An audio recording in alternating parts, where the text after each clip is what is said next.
Ilikuwaje ile radi sana? Watu jamani mkumbuka Mungu kwenye kifo. Nilimsikia mama jirani la kasikia kimya. Nikasikia sufuria ndamba. Kasema leo kazi leo. Radi lo. Sasa sisi huku tushazoea kuingia na midoo yetu. Kulala nao ndani mama we. Siku doo tumeliacha nje. Doo ya kujisaidia. Ya kujisaidia haja ndogo. Nikasema mimi mzee mzima naweza nikapigwa radi nikafa nikaacha watoto, nikamtuma mwanangu. Kalete lile doo, mama anafika mlangoni likapiga lile. Mwanga nakwambia chumba cheupe. Na mwana mtoto katambani, kitandani shuka gwaja. La. Una mbibi hapa aswaligi huyo. Akijuzi kasema maneno hayo. Watu nyamaza hadi napata kelele. Lali na kelele vitu tofauti. Sijakaa vizuri sebleni tukachukua tochi ya simu anamulika.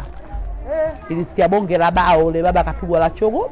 Kikisimu chini kikakindwa. Nimeona talo mpiga. Nasikia tu kwa sauti. Radi na simu hazifai wewe utatupoza. Jabari yetu tumeteseka sie. Na nyinyi mmeamka kufanya nini usiku wote? Sisi huku tunachelewa kulala. Mkabla mjalala. Sisi tunalala hapa saa 6.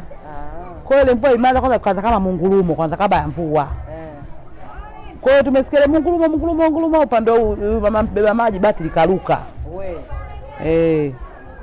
Likaja kukitapo katikati ya uwanja likasimama, tukasema labda mtu katoka mbinguni kasimama, tukasema leo kiama kimeanza kijiwe nongwa leo.